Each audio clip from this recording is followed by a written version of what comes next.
அனைவருக்கும் அதியமான் குழுமத்தின் வணக்கம்.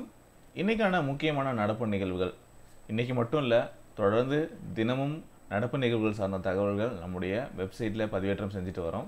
டெலிகிராம் குரூப்லேயும் இதுக்கான பிடிஎஃப் எல்லாமே ஷேர் பண்ணிட்டு வந்துட்டுருக்கோம். ஸோ இந்த பிடிஎஃப்ஸ் எல்லாமே வேணும் அப்படின்னா டெலிகிராம் குரூப்பில் நீங்கள் ஜாயின் பண்ணிக்கோங்க. ரெகுலராக அப்டேட் ஆகிட்டு தான் இருக்குது.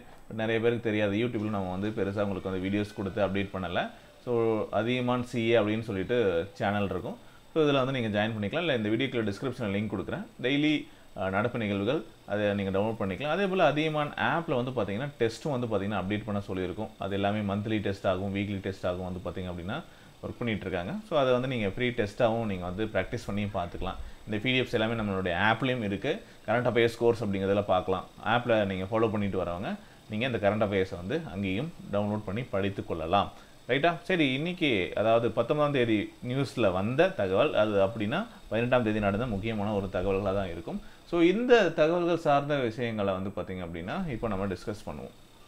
என்னென்ன முக்கியமான நியூஸ் வந்திருக்கு அப்படின்னு பார்க்கும்போது முதல் ரொம்ப முக்கியமான விஷயம் என்ன அப்படின்னு பார்த்தீங்கன்னா மயிலாடும் பாறை அப்படிங்கிறது. இது எங்கே இருக்குது அப்படின்னு பார்த்தீங்கன்னா கிருஷ்ணகிரி மாவட்டம். இன்றைக்கி யூடியூப் போலில் ஒரு கொஷின் கேட்டிருந்தேன். இந்த கொஷின் தான் கேட்டிருந்தேன், இந்த மயிலாடும் பாறை அப்படிங்கிறது எந்த மாவட்டத்தில் இருக்குது அப்படின்னு சொல்லி கேட்டிருந்தோம். பட் நிறைய பேருக்கு தெரியல. ஒரு 85% மேலே பார்த்தீங்கன்னா ராங்கான ஒரு ஆன்சர் தான் கொடுத்துருந்தீங்க. நம்மளுடைய குரூப் 2 சிலபஸில் பார்த்தீங்க அப்படின்னா ரொம்ப ஒரு முக்கியமான பகுதியாக இது இருக்குது. தொழில் துறை சார்ந்த தகவல்களை நம்ம படிக்கணும்.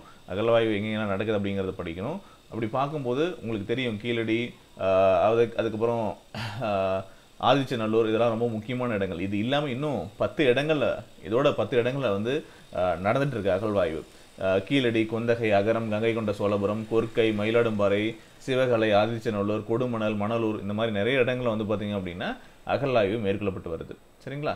இப்போ இங்கே மயிலாடும்பாறை அப்படிங்கிற இடத்துல பார்த்தீங்கன்னா ரொம்ப முக்கியம். இதை நோட் பண்ணிக்கோங்க. மயிலாடும் பாறை அப்படிங்கிற இந்த பர்டிகுலர் பிளேஸ் எங்கே இருக்குன்னா கிருஷ்ணகிரி மாவட்டம் பர்கூர் அடுத்த பெருங்கற்கால தலமான மயிலாடும்பாறையில் தமிழ்நாடு தொல்லியல் துறை சார்பில் நடத்தப்பட்ட அகழ்வாய்வில் 2500 ஆண்டுகள் பழமை வாய்ந்த மண்பானை ஒன்று தோண்டி எடுக்கப்பட்டுள்ளது. சரிங்களா? இதுதான் ரொம்ப முக்கியமான விஷயம். அதே போல் அகழ்வாய்வில் இரும்பு வாள், அதே போல் மண்பானைகளை கண்டறிஞ்சிருக்காங்க. சரி, இதில் நீங்கள் தெரிஞ்சிக்க வேண்டியது இது எந்த மாவட்டத்தில் இருக்கிற எங்கே அகழ்வாய்வு நடக்குது அப்படின்னா இது ஒரு மார்ச் மாதத்துலேருந்து பார்த்தீங்கன்னா அகழ்வாய்வு தொடங்கப்பட்டு நடத்திட்டு வந்துட்டு இருக்கிறாங்க. சரிங்களா? ஓகே. சாணரப்பன், பர்கூர் வட்டம் மயிலாடும்பாறையில் சாணரப்பன் மலையில் மனிதர்கள் வாழ்ந்ததற்கான அடையாளங்கள் இதெல்லாமே அங்கே கண்டுபிடிச்சிருக்காங்க. சாணரப்பன் அப்படிங்கிற மலை, ஓகே, இந்த மலையில் மனிதர்கள் வாழ்ந்ததற்கான அடையாளங்கள் கண்டுபிடிச்சிருக்காங்க.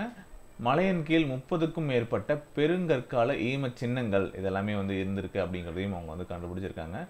ஓகே. இரும்பு வாள், சரிங்களா, 3 மாதங்களாக அகழ்வாய்வு நடந்திருக்குன்னு சொல்லியிருந்தோம் இல்லையா? இந்த 3 மாதங்களாக நடந்த அகழ்வாய்வில் மனித எலும்புகள் எதுவும் நேரடியாக இன்னும் கிடைக்கல. தொடர்ந்து ஆய்வுகள் மேற்கொள்ளப்பட்டு வருது. ஸோ இப்போ பார்த்தீங்கன்னா 70 சென்டிமீட்டர் நீளமுள்ள இரும்பு வாள் அப்படிங்கிறது ஒன்று கண்டுபிடிச்சிருக்காங்க. இது 70 சென்டிமீட்டர் நீளம் இல்லை, இரும்பு வாள் அப்படிங்கிறதையும் கண்டுபிடிச்சிருக்காங்க. ஓகே. 40 சென்டிமீட்டர் வாளினுடைய முனைப்பகுதி மட்டும் இப்போ வெளியெடுத்துருக்காங்க. ஸோ இதெல்லாம் ஜஸ்ட் அடிஷனல் இன்ஃபர்மேஷன். டெய்லி நீங்கள் நியூஸ் படிக்கும்போது இதை பற்றின இன்னும் அப்டேட் வந்துக்கிட்டே இருக்கும். அவ்வளோதான் விஷயம். இப்போதைக்கு இந்த ஒரு விஷயம் நீங்கள் பார்த்துட்டு இருக்கீங்க அப்படின்னா முன்னாடியே இந்த நியூஸ் வந்துட்டு தான் இருக்கும்.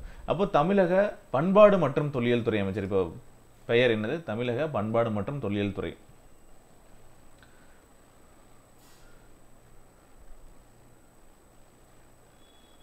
பண்பாடு அண்ட் தொல்லியல் துறை அமைச்சர் யாரு அப்படிங்கிறது உங்களுக்கு தெரியணும். இதை நீங்க கீழே கமெண்ட் பண்ணுங்க.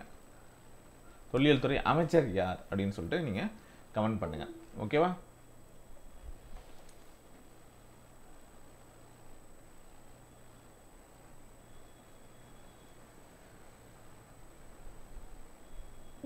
ரைட். அடுத்த நியூஸ் நான் பின்னாடி கேட்பேன். கொஸ்டின்ஸ்லாம் வச்சிருக்கோம், நம்ம அதை ப்ராக்டிஸ் பண்ணுவோம். அடுத்த என்ன நியூஸ் அப்படின்னு பார்த்தீங்கன்னா தமிழ்நாடு அரசு பணியாளர் தேர்வாணையத்திற்கு 4 உறுப்பினர்கள் தமிழ்நாடு அரசால் நியமனம் செய்யப்பட்டிருக்காங்க. ஓகே. டிஎன்பிஎஸ்சிக்கு பார்த்தீங்கன்னா Tamil Nadu public service commission appoint பண்ணியிருக்கு. IAS officers, okay, members appoint பண்ணிட்டாங்க. இதை வச்சு நிறைய நியூஸ் நம்ம கொடுத்துருந்தவங்களுக்கே தெரியும். நிறைய பேர் வீடியோஸ் போட்டிருப்பாங்க. அதாவது எக்ஸாம்ஸ் சீக்கிரம் வந்துடும், ப்ராசஸ் எல்லாம் போயிட்டு இருக்கு அப்படின்னு சொல்லிட்டு அவங்களுக்கு தெரியும். சரி, இந்த உறுப்பினர்களுடைய பதவிக்காலம் அப்படிங்கிறது எவ்வளவு அப்படின்னு பார்த்தீங்கன்னா 62 வயது வரைக்கும் இல்லது 6 ஆண்டுகள் வந்து இந்த பதவியில் இருப்பாங்க அப்படிங்கிறதையும் தெரிஞ்சுக்கோங்க. எவ்வளோ நாள் பதவியில் இருக்கலாம்? 6 ஆண்டுகள் இந்த பதவியில் இருக்கலாம். சரிங்களா? சரி, அடுத்து பொருளாதார மற்றும் புள்ளி விவரத்துறை ஆணையர் பொறுப்பில் இருந்த அதுல் ஆனந்த் எந்த துறை? பொருளாதார மற்றும் புள்ளி விவரத்துறை ஆணையர் பொறுப்பில் இருந்த அதுல் ஆனந்த் அவர்களை தொழிலாளர் துறை ஆணையராக தமிழ்நாடு அரசு நியமிச்சிருக்காங்க. சரிங்களா? இதையும் வந்து நோட் பண்ணிக்கோங்க. அதுல் ஆனந்த் இவர் வந்து பொருளாதார மற்றும் புள்ளி விவரத்துறையிலிருந்து தொழிலாளர் துறையுடைய கமிஷனர் ஆஃப் லேபர் தொழிலாளர் துறை ஆணையராக நியமிக்கப்பட்டிருக்கிறார். Principal secretary or commissioner of labour அப்படின்னு சொல்லிட்டு இவரை அப்பாயிண்ட் பண்ணியிருக்கிறாங்க. ஓகேவா? நிறைய ஐஏஎஸ் அதிகாரிகள் வந்து இடமாற்றம் செய்யப்பட்டிருக்காங்க. அதில் இதுவும் ஒன்று. அடுத்து பொருளாதார மற்றும் புள்ளி விவரத்துறை ஆணையராக, ஸோ ஏற்கனவே பொருளாதார புள்ளி விவர ஆணையராக இருந்த அதுல் ஆனந்த் தொழிலாளர் துறை ஆணையராக வந்துட்டாரு. இப்போ கருணாகரன் அவர்களை வந்து பொருளாதார மற்றும் புள்ளி விவரத்துறை ஆணையராக நியமிச்சிருக்காங்க. சரிங்களா? ஓகே, ஸோ இதையும் வந்து நோட் பண்ணிக்கோங்க. கருணாகரன் அவர்கள் வந்து பார்த்தீங்கன்னா பொறியியல் மற்றும் புள்ளி விவரத்துறை ஆணையராக நியமிக்கப்பட்டிருக்காங்க. ஓகே, சரி, நெக்ஸ்ட்டு வேற என்ன மாற்றம் அப்படின்னு பார்க்கும்போது கேஎஸ் பழனிசாமி இவர் வந்து மீன்வளத்துறை ஆணையராக நியமிக்கப்பட்டிருக்கிறார். ஓகே, தமிழ்நாடு மீன்வள மேம்பாட்டுக் கழகத்தின் நிர்வாக இயக்குநராக செயல்படுவார். யாரு? கேஎஸ் பழனிசாமி மீன்வளத்துறை ஆணையராக நியமிக்கப்பட்டிருக்கிறார். அடுத்த முக்கியமான இன்னொரு தகவல் என்ன அப்படின்னு பார்க்கும்போது கிசான் சாரதி அப்படிங்கிற ஒரு டிஜிட்டல் தளம். ஓகே, ஒரு டிஜிட்டல் தளத்தை வந்து பார்த்தீங்கன்னா தகவல் தொழில்நுட்பத்துறை அமைச்சர் யாரு? ஒன்றிய வேளாண் மற்றும் விவசாயிகள் நலத்துறை அமைச்சர் திரு நரேந்திர சிங் தோமர் மற்றும் ஒன்றிய மின்னணு மற்றும் தகவல் தொழில்நுட்பத்துறை அமைச்சர் அஸ்வினி வைஷ்ணவ் இவங்கெல்லாம் இணைந்து கிசான் சாரதி அப்படிங்கிற ஒரு டிஜிட்டல் தளத்தை வெளியிட்டிருக்காங்க. இதன் மூலம் சரியான நேரத்தில் சரியான தகவல்கள் விவசாயிகள் விரும்பும் மொழிகளில் அவங்களுக்கு கிடைக்கும் அப்படிங்கிறது தான் இந்த கிசான் சாரதி. ஓகே, ஸோ இது வந்து ஒரு முக்கியமான ஒரு நியூஸ். இதை ஞாபகம் வச்சுக்கோங்க. சரிங்களா? இது எக்ஸாம்ஸில் நம்ம எக்ஸ்பெக்ட் பண்ணலாம். கிசான் சாரதி அப்படிங்கிறது இங்கே ஒவ்வொரு துறை அமைச்சர் அவருடைய பெயர்கள் என்ன வெளியிட்டாங்க, என்ன டிஜிட்டல் பிளாட்ஃபார்ம் வந்து லான்ச் பண்ணாங்க, யாருக்காக லான்ச் பண்ணது. கிசான் அப்படின்னாலே உங்களுக்கு தெரியும் விவசாயிகள் சம்மந்தமாக ஏதோ ஒன்று இருக்க போகுது அப்படின்னு சொல்லிட்டு. ஸோ இந்த கிசான் சாரதி அப்படிங்கிறது உங்களுக்கு விவசாயிகளுக்காக லான்ச் பண்ணப்பட்டது. சரிங்களா? ஒரு வெப்சைட்டை வந்து பார்த்தீங்கன்னா விரல் நுனியில் எல்லாமே கிடைக்கும் அப்படிங்கிற மாதிரி அதை லான்ச் பண்ணியிருக்காங்க. சரிங்களா?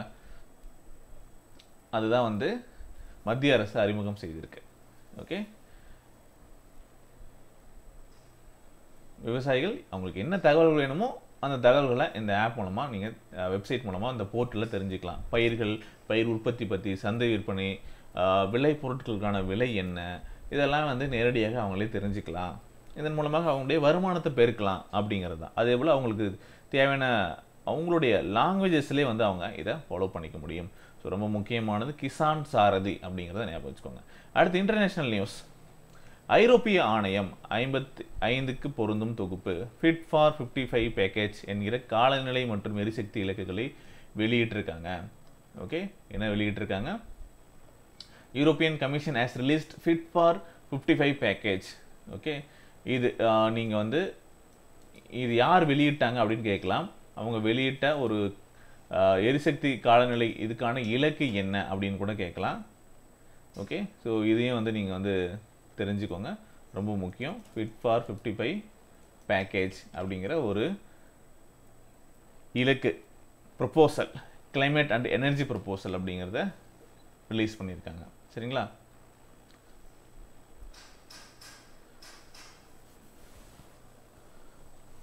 அடுத்து ஒரு ஸ்போர்ட்ஸ் நியூஸ். அடுத்து என்னது? Sports news.